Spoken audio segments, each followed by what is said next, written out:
할렐루야. 오늘 이사야 26장 1절부터 7절 말씀 중심으로 해서 구원받은 자의 복이라는 제목 가지고 말씀을 드립니다. 여러분, 성탄절이란 무슨 날이죠? 너무 쉬운 걸 물어보니까 대답할 가치를 못 느끼는 것 같아요. 성탄절은 예수님이 탄생하신 날이죠. 하나님께서 육신을 입고 이 땅에 오신 날이거든요. 근데 우리 성탄절을 보통 이제 영어로 크리스마스 이렇게 얘기하잖아요. 그것은 두 단어의 합성어지요. 크리스마스라는 것은 클라이스트, 즉 그리스도하고 메스, 예배 두 단어의 합성어거든요. 그러니까 크리스마스라는 의미는 뭐냐면 그리스도에게 예배 드리는 날, 이런 뜻이거든요. 단순히 먹고 마시고 쉬는 공휴일이 아니고 메시아이신 예수께 예배 드리는 날이 원래 크리스마스예요. 근데 요즘 그게 많이 퇴색하고 있지요. 이제 우리가 이틀만 지나면 성탄절이지요. 우리는 좀 생각해 봐야 됩니다. 누가 이 성탄절을 지킬 수 있는 자격이 있나? 정말 성탄절을 주님이 주시는 복을 어떤 사람이 누릴 수 있나? 우리는 생각해 봐야 됩니다. 그렇다면 누가 성탄절을 지킬 수 있는 자격이 있을까요? 누가 구원받을 수 있을까요? 누가 하늘나라에 들어갈 수 있을까요? 그것은 오직 한 가지밖에 없습니다. 메시아신 예수 그리스도를 내 마음속에 구세주로 믿어야 합니다. 그 위에는 어떤 조건도 필요 없습니다. 2절은 이렇게 말을 합니다. 2절 볼까요? 너희는 문들을 열고 신의를 지키는 의로운 나라에 들어오게 할지어다. 의로운 나라는 하나님의 나라를 말하거든요. 누가 하나님 나라에 들어올 자격이 있냐라는 거지요. 그것은 신의를 지키는 자입니다. 다시 말해서 믿음을 지키는 자를 말합니다. 더 정확히 말하면 메시아진 예수 그리스도를 믿는 자를 말합니다. 누구든지 예수 그리스도를 믿기만 하면 하나님 나라에 들어갈 수 있습니다. 성경은 우리에게 그걸 가르쳐주고 있습니다. 요한계시록 3장 20절에 보니까 볼지어다 내가 문 밖에 서서 두드리노니 누구든지 내 음성을 듣고 문을 열면 내가 그에게로 들어가 그로 더불어 먹고 그는 나와 더불어 먹으리라. 예수님은 늘 우리를 구원에 초청하는 거예요. 예수님 우리를 구원에 초청할 때 내 마음의 문을 열어놓고 예수님을 구세주로 영접하면 예수님 내 들어와서 내 안에 좌정하시면서 나에게 영원한 생명을 주시고 나를 하나님의 자녀 삼아주신 줄을 믿습니다. 그러니까 예수 믿고 구원받은 자의 복이 뭐냐라는 거지요. 구원받은 자가 누리는 복이 뭐냐라는 거죠. 본문 우리에게 그걸 가르쳐 줍니다. 구원받은 자가 누리는 첫 번째 복은 하나님께서 견고한 성읍이 되어 주십니다. 자, 1절 그날의 유다 땅에서 이 노래를 부르리라. 우리에게 견고한 성읍이 있으며 여호와께서 구원을 성벽과 위벽으로 삼으시리로다. 아멘. 여기에서 우리라는 건 뭘 말합니까? 예수 믿는 사람을 말하지요. 예수 믿는 사람에게 하나님께서는 뭐가 되어주겠다고요? 견고한 성읍이 되어주시겠다라는 거예요. 여러분, 이 세상에 견고한 성읍이 있을까요? 없습니다. 수많은 사람이 그렇게 추구하는 권력도 결단코 영원하지 않습니다. 권불 10년이라고 그러잖아요. 우리 권력 때문에 패가 망신한 사람들이 얼마나 많습니까? 여러분, 돈이 영원합니까? 돈은 한 자리에 그렇게 오래 머물러 있지는 않습니다. 돈은 돌고 도는 게 돈 아닙니까? 인류 역사를 보십시오. 아무리 부자라게도 몇 대 못 가고 다 망합니다. 그렇다면 우리가 건강하다고 장담할 수 있습니까? 건강이 영원한 사람 있나요? 없잖아요. 세상에 가장 미련한 사람이 건강 장담하는 사람이에요. 어느 날 순간에 무너지는 게 건강입니다. 여러분, 우리가 지진을 대비해서 지하 공사 철저히 건물 철저히 튼튼히 졌다고 그 건물이 견고할 수 있나요? 아닙니다. 더 심한 지진이 일어나면 다 무너집니다. 이 세상에 견고한 성읍은 없습니다. 그런데 견고한 성읍이 영원히 무너지지 않는 성읍이 하나 있습니다. 그건 하나님의 도성입니다. 아멘. 하나님의 도성은 영원히 무너지지 않습니다. 왜 그래요? 하나님이, 전능하신 하나님이 지켜주시기 때문에 그렇습니다. 다시 말해서 이 말이 우리에게 뭘 얘기하냐면, 한 번 우리가 예수 믿고 구원받은 사람은 구원을 영원히 잃어버리지 않습니다. 예수 믿는 순간 하나님의 자녀가 되기 때문에 어떤 경우도 우리의 구원은 잃어버리지 않습니다. 극단적으로 표현해서 내가 살인을 져서 교도소 가도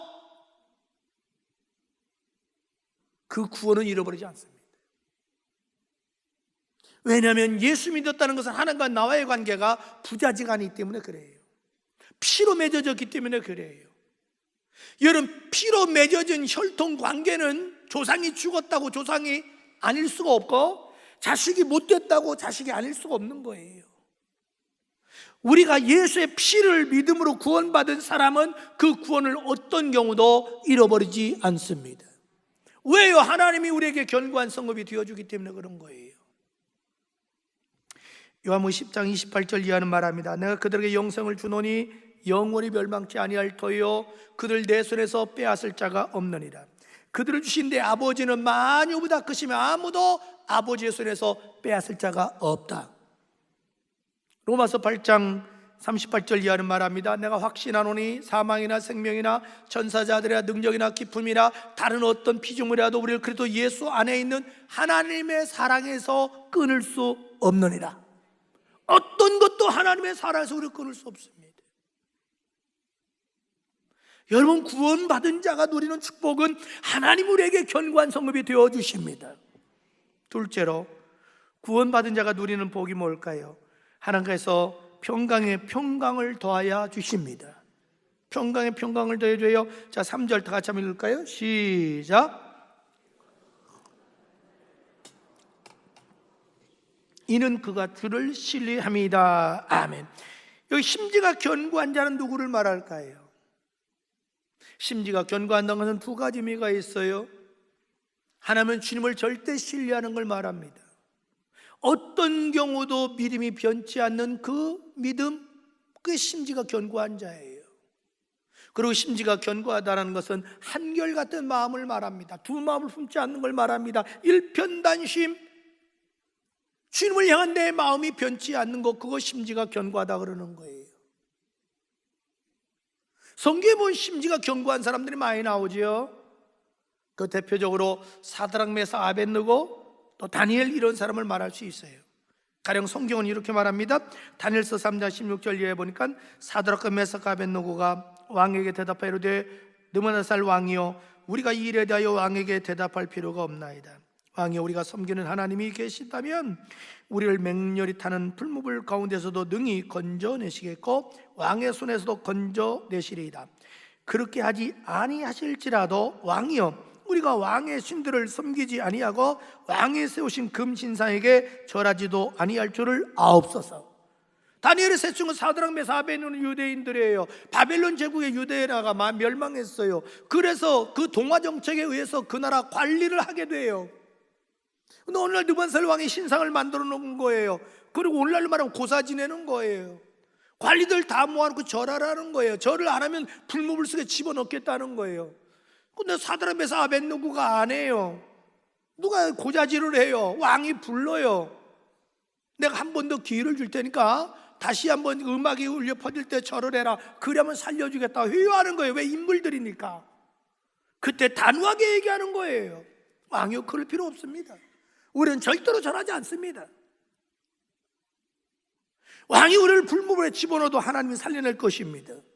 만약에 하나님이 살려내지 아닐지라도 우리는 결단코 저 우상에게 절하지 않겠습니다. 이것이 심지가 견고한 자예요.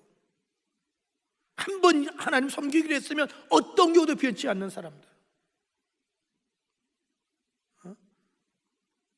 다니엘서 6장 본 다니엘도 똑같아요. 10절에 다니엘이 이 조세 왕의 도장이 찍힌 것을 알고도 자기 집에 돌아가서 윗방에 올라가 예루살렘을 향한 창문을 열고 전에 하던 대로 하루에 3번씩 무릎을 꿇고 기도하며 그의 하나님께 감사하였더라. 아멘.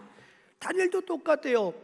종족들이 다니엘을 제거하기 위해서 그에게 올무를 씌우는 거예요. 앞으로 한 달 동안 오직 왕만 섬기라는 거예요. 왕 위에 사람이나 다른 신을 섬기면 사자굴에 죽겠다는 거예요.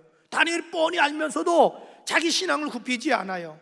어떻게 보면 미련할 수도 있지만 아니에요. 전에 행하던 대로 하루에 창문을 열어 3번씩 나 잡아가라 하고 계속하는 거예요. 요령 피울 수 있어요. 한 달 동안 창문 닫아놓고 이불 뒤집어쓰고 기도하면 누가 뭐래요? 다니엘은 그렇게 구차하게 살고 싶지 않았어요. 그렇게 자기 신앙을 변질시키고 싶지 않았어요. 그래서 전에 행하던 대로 문을 열어놓고 행하는 거예요. 하나님이 그런 다니엘 심지가 견고함을 보시고 사자굴에서 살려주시고 다니엘의 친구들을 풀무불소에서 살려주신 거예요. 그렇다면 이 심지가 견고한 자에게 하나님이 어떤 복을 주실까요? 성경은 말합니다. 평강에 평강을 더하여 주리라. 이 말이 뭐냐면 참된 평강을 주시겠다 이 말이죠. 여러분, 하나님 주시는 평강하고 세상이 주는 평강은 달라요. 세상이 주는 평강은 조건적이에요.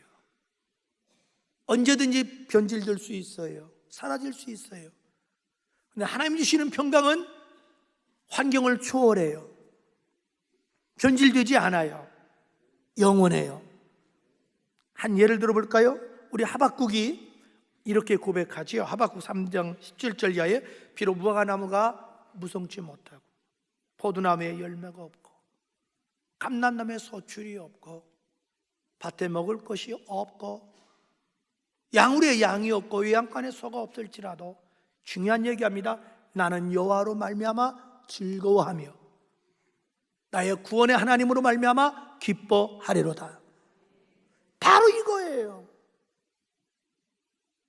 바로 이 신앙이에요. 그 심지가 견고한 그 하박국, 환경을 초월한 영원한 기쁨과 평강을 주시겠다는 거지요. 그런데 여기서 평강이라는 이 단어를 사전을 찾아보면 사실은 굉장히 좋은 의미가 많아요. 우리는 생각할 때 그냥 평강 이렇게 생각하죠. 이 평강이라는 뜻, 이 단어 속에서는 안녕, 안전, 기쁨, 평안, 성취, 풍부함, 다양한 의미를 내포하고 있어요. 이런 얘기입니다. 하나님이 우리에게 평강을 주시면 내 영혼에 만족이 있어요. 만족이 있어요. 여러분, 밥 먹고 배부르면 어떻게 돼요? 만족하지요. 만족해요. 그래서 여러분, 백화점 갈 때도 배부를 때 가야 돼요. 그러면 이것저것 안 사. 배고플 때 가면 막 사. 사람이 먹고 나면 만족해요. 여유가 생겨요. 근데 주의 평강이 임하면 내 영혼에 만족이 있어요. 만족이 있으니까 높은 산이 거친 들이 조막이나 궁궐이나 내 주 예수 모신 곳이 그 어디나. 좀 통하네. 주의 평강이 임하면 내 영혼에 만족이 있어요. 주의 평강이 임하면 마음에 놀라운 기쁨이 있어요.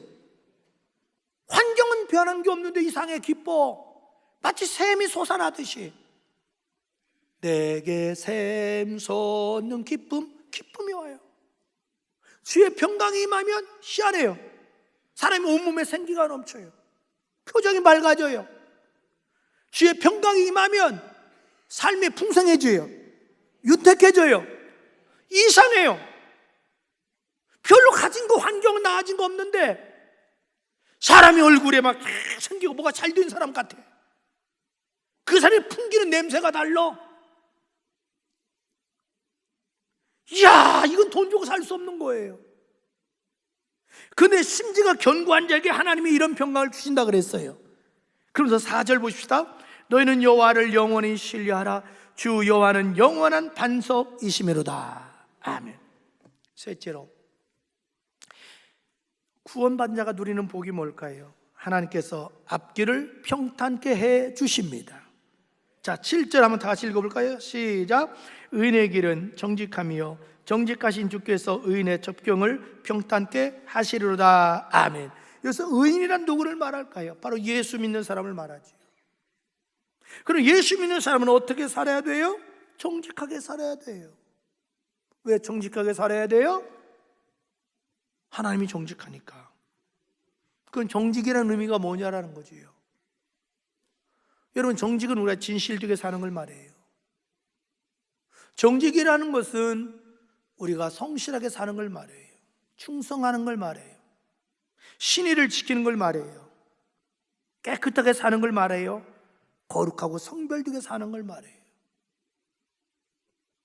여러분, 우리 그리스도인들은 언제 어디서나 정직하게 살아야 됩니다. 왜냐하면 우리 주님이 정직하고 정직한 자에게 주시는 복이 있기 때문에 그렇습니다. 그럼 정직한 자에게 주시는 복이 뭘까요? 그것은 앞길을 평탄케 해 주십니다. 여러분, 평탄케 해준다는 말의 의미가 뭘까요? 몇 가지 의미가 있습니다. 먼저는 주께서 친히 앞길을 인도해 주시겠다는 거예요. 정직하게 사는 사람 하나님이 친히 인도해 주신다는 거예요. 이게 평탄이라는 의미예요. 평탄이라는 것은 어떤 의미가 있냐면 앞길에 걸림돌을 제거해 주겠다 이 말입니다. 여러분, 인생 살다 보면 앞에 계곡이 있어요. 그때 주님이 다리 놔주시겠다는 거예요. 산이 막혀 있어요. 뚫어주거나 아니면 터널을 뚫어주시겠다는 거예요. 다시 말해서 걸림돌을 제거해 주시겠다는 거예요. 이게 평탄이라는 의미예요. 우리 인생 살다 보면 앞에 장애물과 걸림돌이 얼마나 많아요. 주님께서 제거해 주는 역사 있기를 주님으로 축복합니다. 여러분 앞에 큰 바위가 있다고 합시다. 이거요 수십 명이 달라붙어도 안 돼요. 근데 간단해요. 그거 크레인 가지고 오면 그냥 한 번에 옮겨버려요. 전능하신 주님이 여러분의 앞길을 평탄케 해주시면 앞에 장애물이 축복이 될 수가 있어요. 아무 문제 안 돼요. 평탄케 한다는 말의 의미가 뭘까요? 앞길을 순탄케 해주신다는 의미예요. 그리고 평탄케 해주는 말의 의미는 앞길을 형통케 해주셨다 이 말이에요. 성공의 길로 인도해 주신다 이 말이에요. 이사야 41장 10절은 말합니다. 화상보 다 보일까요? 시작. 두려워하지 말라 내가 너와 함께함이라. 놀라지 말라 내가 네 하나님이 됨이라. 내가 너를 굳세게 하리라. 참으로 너를 도와주리라. 참으로 나의 의로운 오른손으로 너를 붙들어 주리라. 여러분 붙들어줘서 도와줘서 평탄케 해주시겠다 이 말이지요. 이사야 43장 2절 시작. 네가 물 가운데로 지날 때 내가 너와 함께 할 것임이라. 강을 건널 때 물이 너를 침몰하지 못할 것이며 네가 불 가운데 지날 때도 타지 아니할 것이요 더 중요한 게 있어요. 불꽃이 너를 사르지 못하리로다. 어떤 주변에 환난과 역경이 있을지라도 하나님이 함께 지켜주시고 너를 목적지까지 인도해 주신다는 거예요. 여러분, 우리가 예수 믿는 거 단순한 거 아니에요. 상상 이상이에요. 우리가 예수 믿는다는 건. 예수 믿으면 죄사함 받죠. 영생 얻죠. 하나님의 자녀가 되죠. 마귀에서 해방되죠. 영원한 지옥 영벌에서 해방받죠.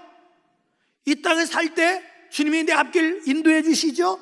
나를 지켜주시죠. 평강을 주시죠. 형통케 해주시죠. 평탄케 해주시죠. 죽으면 하늘나라 가게 해주시죠. 예수 믿는 이 단어 속에 엄청난 복의 복이 담겨 있다 이 말이에요. 여러분의 성탄절을 맞이해서 다시 한번 우리는 우리 자신을 돌이켜봐야 돼요. 내가 정말 예수 믿나? 이 성탄절을 맞이해 다시 한번 하나님의 사랑을 우리는 생각해 봐야 되고 예수님의 십자가의 사랑을 다시 한번 묵상해 볼 필요가 있습니다. 그리고 성탄절날 동방박사들이 아기 예수를 위해서 수많이 먼 길을 찾아왔습니다. 아기 예수께 황금과 유향과 모략을 드리며 경배했습니다. 저는 여러분들이 나 같은 죄인을 구원해준 그네가 감사해서 동방박사들처럼 주 앞에 나와 황금과 유향과 모략을 드리며 경배하는 여러분 신앙 되기를 주님으로 축복합니다. 사랑하는 우리 디딤돌 가족 여러분 예수 믿습니까? 정말 예수님을 내 마음의 구세주로 믿습니까? 그렇다면 예수님이 구원받게 해주시는 지켜주시는 복과 정말 세상 돈 주고 살 수 없는 참된 평강의 복과 여러분의 앞길을 평탄케 해주는 복이 깃들기를 주의 이름으로 축복합니다.